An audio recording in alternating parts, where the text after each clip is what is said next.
Welcome to BVR news.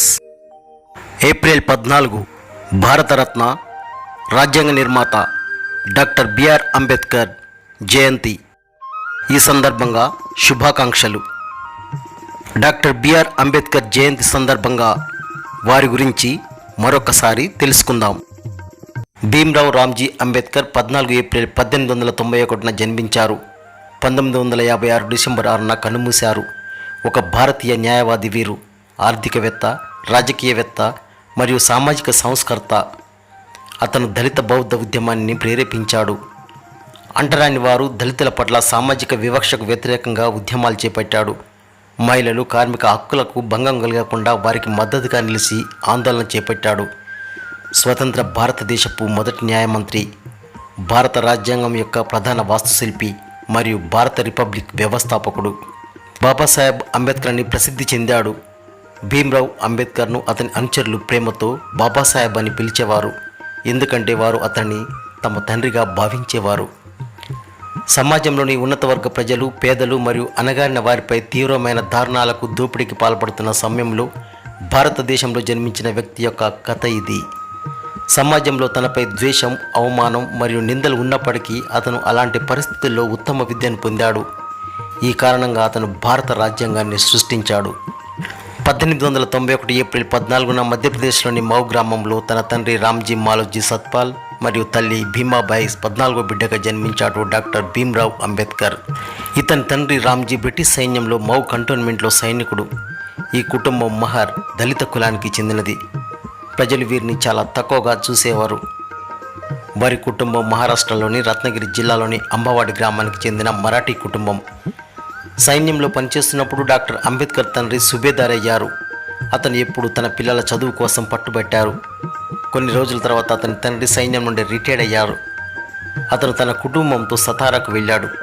కొన్ని రోజుల తర్వాత అంబేద్కర్ తల్లి భీమాబాయి అనారోగ్యం కారణంగా మరణించారు. అంబేద్కర్ సొంత మనస్తత్వం కారణంగా అంబేద్కర్తో సహా 14 మంది తోబుట్టువులను అత్తామామలు చూసుకున్నారు. ఆ రోజుల్లో అనారోగ్యం సంభవిస్తే వైద్యులు కూడా అంటరాని వారిగా వీరిని పరిగణించి చికిత్స చేసేవారు కాదు. ఈ కారణంగా అంబేద్కర్ యొక్క 14 మంది తోబుట్టువులలో 8 మంది చనిపోయారు. చుట్టుపక్కల ఉన్న అందరి పిల్లలు పాఠశాలకు వెళ్ళేవారు. భీమ్రావ్ కూడా పాఠశాలకు వెళ్ళి చదువుకోవాలన్న ఆసక్తి బాగా ఉంటుండేది. ఎలాగైనా పాఠశాలల్లో చేరాలని తన తండ్రి దగ్గరికి వెళ్ళి పట్టుబట్టాడు. కానీ అంటరాని వాడు కావడం వల్ల ప్రవేశం పొందడం అంత సులభం కాలేదు. ఆ రోజుల్లో బలవంతంగా అతని తండ్రి ఒక బ్రిటిష్ సైనిక అధికారి వద్దకు వెళ్ళి తన జీవితమంతా ప్రభుత్వానికి సేవ చేశానని, తమ పిల్లలకు చదువుకునే అవకాశం కల్పించి పాఠశాలల్లో ప్రవేశం ఇవ్వాలని కోరాడు. ఆ అధికారి సహాయంతో పిల్లలకు ఒక పాఠశాలలో ప్రవేశం లభించింది. కానీ ఇక్కడ అంబేద్కర్జీకి అంటరానితనం యొక్క చేదు అనుభవాలు ఎదురయ్యాయి. అది అతని జీవితకాలం మరచిపోలేదు. అంబేద్కర్ గారు పాఠశాలకు వెళ్ళేవారు, కానీ దళిత పిల్లలను తరగతి వెలుపల కూర్చోబెట్టేవారు. లోనికి రానిచ్చేవారు కాదు. ఆ రోజుల్లో ఉపాధ్యాయులు వారి పట్ల శ్రద్ధ చూపలేదు. అంబేద్కర్ని కనీసం ఎప్పుడు తాకలేదు. దాహం వేస్తే పాఠశాల ప్యూన్ దూరం నుండి నీరు పోసేవారు. కుండను తాకడానికి, గ్లాసును ముట్టడానికి అవకాశం లేదు. ప్యూన్ దూరం నుంచి నీటిని పోస్తే దోసిళ్లతో నీటిని పట్టుకుని దాహం తీర్చుకున్నాడు డాక్టర్ బిఆర్ అంబేద్కర్. పాఠశాలకు వెళ్ళేటప్పుడు దగ్గరలో ఉన్న బావిలోంచి నీళ్లు తీసి తాగాడు అంబేద్కర్. కొంతమంది బ్రాహ్మణులు ఆయనను ఇలా చేయడం చూశారు. అదే రోజు అదే బావి దగ్గర పట్టుకొని చెప్పులతో తీవ్రంగా కొట్టారు. ఒక సందర్భంలో అతను క్షౌరశాలకు వెళ్ళినప్పుడు అతడు మహర్ కులానికి చెందిన దళితుడని క్షౌరం చేయడానికి తిరస్కరించారు. దీంతో అక్కడ అవమానాన్ని ఎదుర్కొని ఇంటికి వచ్చి తన సోదరితో క్షౌరం చేయించుకున్నారు. ప్రాథమిక విద్య పూర్తయిన తర్వాత అంబేద్కర్ ముంబైలోని ఎల్ఫిన్స్టోన్ హై స్కూల్లో చేరాడు. అదే రోజుల్లో అతని కుటుంబం అంతా ముంబైలోని ఒక మురికివాడలో ఒక గదిలో జీవించవలసి వచ్చింది. అత్యంత దుర్భరమైన, ఘోరమైన పేదరికంలో కనీసం చిమ్నీ కూడా లేని కిరోసిన్ దీపపు వెలుగుల మధ్య చదువు కొనసాగింది. హిందూ సామాజిక కులాల్లో అట్టడుగు కులమైన మహర్ కుటుంబంలో జన్మించిన అంబేద్కర్ అనేక అవమానాలు, వివక్షత మధ్య చెక్కు చెదరని ఆత్మవిశ్వాసంతో, పట్టుదలతో, మంచి మార్కులతో చదువును కొనసాగించారు. ఈ పరిస్థితుల్లో 1907లో మెట్రికులేషన్ మంచి మార్కులతో పాస్ అయ్యారు. అప్పటికి అంబేద్కర్ వయసు 17 సంవత్సరాలు. ఆనాటి సమాజ ఆచారం ప్రకారం అదే సంవత్సరం అంబేద్కర్కు సహనశీలి రమాబాయితో వివాహం అయింది. ఆ తర్వాత ఎల్ఫిన్స్టోన్ కాలేజీలో ఇంటర్మీడియట్ విద్యను పూర్తి చేసి బరోడా మహారాజు షయాజీరావు గైక్వాడ్ సాయంతో అందజేసిన 25 రూపాయల స్కాలర్షిప్తో 1912లో మొదటి ర్యాంకులో BA డిగ్రీని పొందారు. కేవలం చదువులోనే కాదు, క్రికెట్, చదరంగం, టెన్నిస్ వంటి ఆటల్లో కూడా మంచి ప్రతిభ చూపేవారు. ఈ నేపథ్యంలో కుటుంబ ఆర్థిక పరిస్థితి క్షీణించడంతో పై చదువులు చదవాలన్న స్తోమత లేక బరోడా మహారాజు ఉదారత్వంతో బరోడా సంస్థానం రక్షణ శాఖలో ఉద్యోగంలో చేరాడు. అంబేద్కర్ ఉద్యోగంలో చేరిన 15 రోజులకే భీమ్రావ్ అంబేద్కర్ తండ్రి రామ్జీ మాలోజీ సక్పాల్ అనారోగ్యంతో మరణించారు. తండ్రి మరణానంతరం కుటుంబ భారం అంతా అంబేద్కర్పై పడింది. అయితే ఇంకా చదువుకోవాలనే కాంక్ష అంబేద్కర్ను వీడలేదు. తిరిగి బరోడా మహారాజును తన ఉన్నత చదువుకు సహాయం చేయాల్సిందిగా కోరడంతో అంబేద్కర్ ప్రతిభ ముందే తెలిసి ఉన్న ఆయన అంబేద్కర్ను ఉన్నత చదువులకు అమెరికాకు పంపేందుకు అంగీకరించారు. చదువు పూర్తయిన తర్వాత తన సంస్థానంలో 10 ఏళ్ల పాటు ఉద్యోగం చేసే ఒప్పందంతో అంబేద్కర్కు ఆయన ఆర్థిక సహాయం అందజేశాడు. 1813 ఏప్రిల్ నెల 4వ తేదీన అమెరికాలోని న్యూయార్క్ రాష్ట్రంలోని కొలంబియా విశ్వవిద్యాలయంలో MA రాజనీతి శాస్త్రంలో చేరాడు. ఈ కాలంలో రోజుకు 18 గంటల అధ్యయనంలోనే గడిపేవారు. తన చదువులో భాగంగా భారతదేశంలోని ప్రాచీన వాణిజ్యం అనే అంశంపై అంబేద్కర్ రాసిన పరిశోధన వ్యాసానికి కొలంబియా యూనివర్సిటీ MA డిగ్రీని ఇచ్చింది. అంబేద్కర్ కొలంబియా యూనివర్సిటీలో జరిగే అనేక విద్యా సదస్సులకు హాజరై తన విలువైన పరిశోధన పత్రాలను సమర్పించేవారు డాక్టర్ బిఆర్ అంబేద్కర్. వాటిల్లో భారతదేశంలో కులాలు, వాటి యంత్రాంగం, పుట్టుక, అభివృద్ధి అంబేద్కర్కు ప్రపంచవ్యాప్తమైన పేరు తెచ్చింది. భారతదేశంలోని కుల వ్యవస్థను మొదటిసారిగా అంతర్జాతీయ సమాజానికి పరిచయం చేసిన గొప్ప పరిశోధన ఇది. తన పరిశోధనల్లో చాలా కష్టమైన ఆర్థిక విషయాలను అత్యంత సులభమైన ఉదాహరణలతో వివరించేవారు డాక్టర్ బిఆర్ అంబేద్కర్. ఎంత ఆకలి వేస్తున్నా ఒక్కటే పూట భోజనం చేస్తూ డబ్బులు మిగిలించి వాటితో పుస్తకాలు కొనుక్కునేవారు డాక్టర్ బిఆర్ అంబేద్కర్. ఆ విధంగా తాను అమెరికాలో ఉన్నంతకాలం ఆయన 2000 పుస్తకాలను సేకరించారు.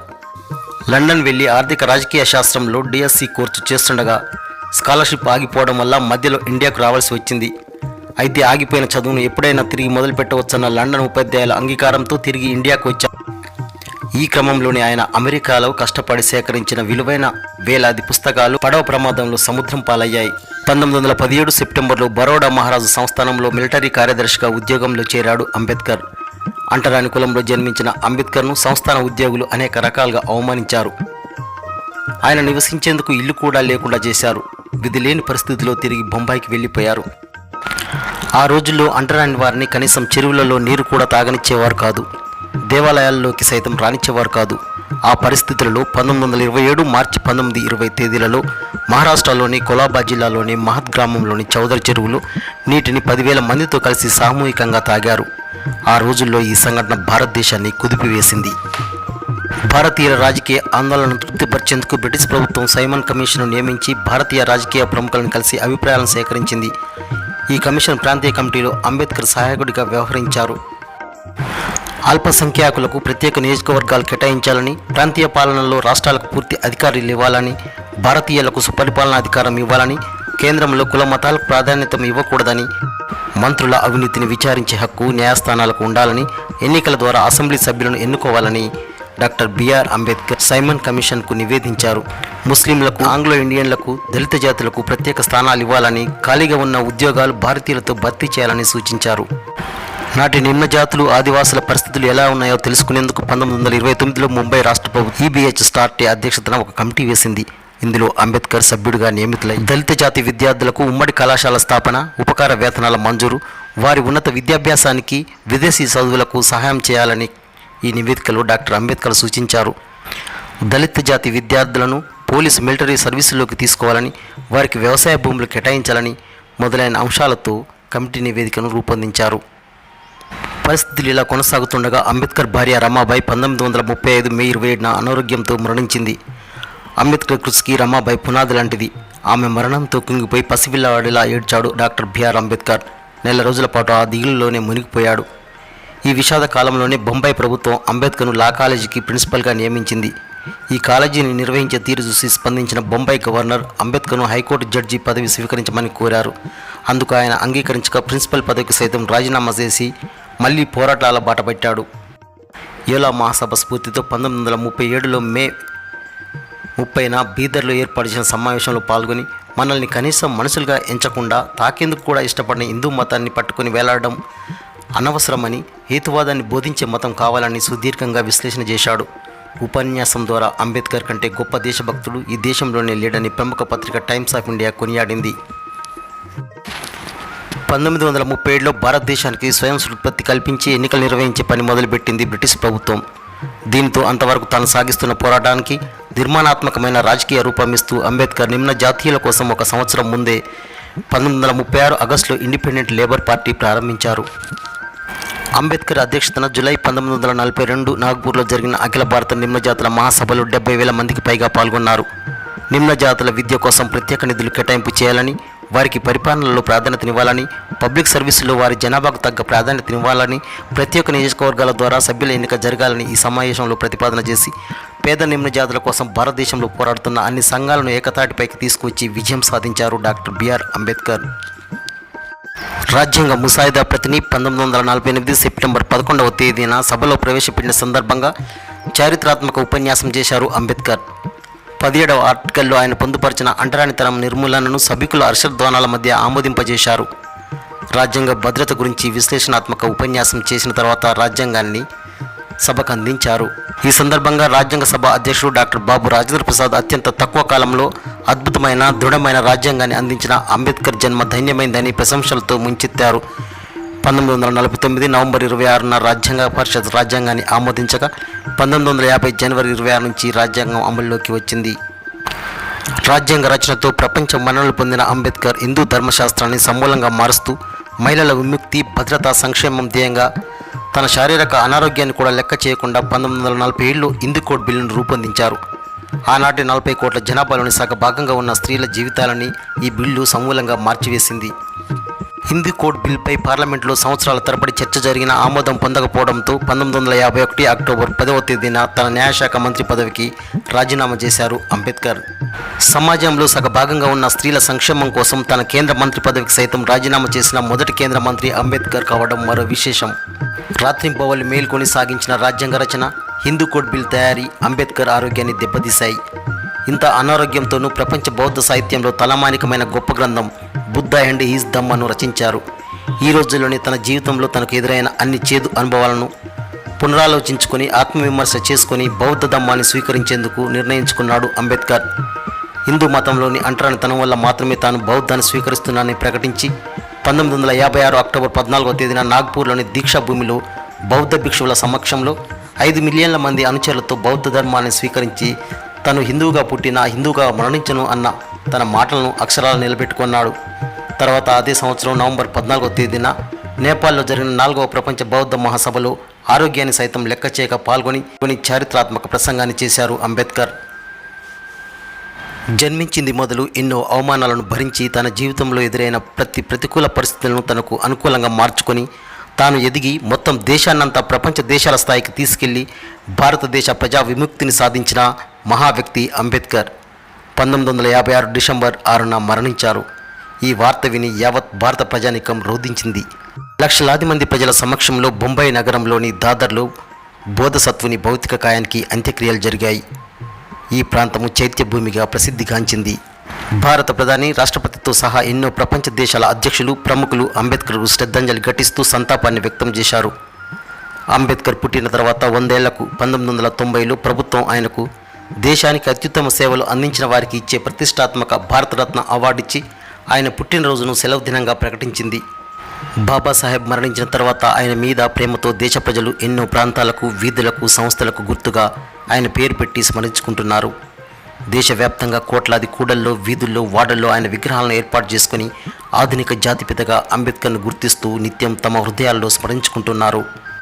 నాగ్పూర్లో తను బౌద్ధ దీక్ష తీసుకున్న ప్రాంతానికి దీక్ష భూమి అని పేరు పెట్టారు. బౌద్ధం స్వీకరించిన చారిత్రక సందర్భానికి గుర్తుగా ఆయన అభిమానులు, బౌద్ధులు ఏటా అక్టోబర్ 14న లక్షలాది మంది ప్రజలు నేటికి నాగ్పూర్లోని దీక్ష భూమిని సందర్శిస్తున్నారు.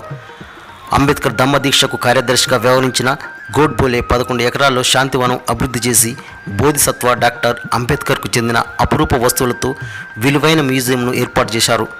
బౌద్ధులకు, బోధిసత్వ అంబేద్కర్ అభిమానులకు ఒక పవిత్ర స్థలంగా, దర్శనీయ క్షేత్రంగా దీక్ష భూమి నేడు మారింది. Thank you for watching.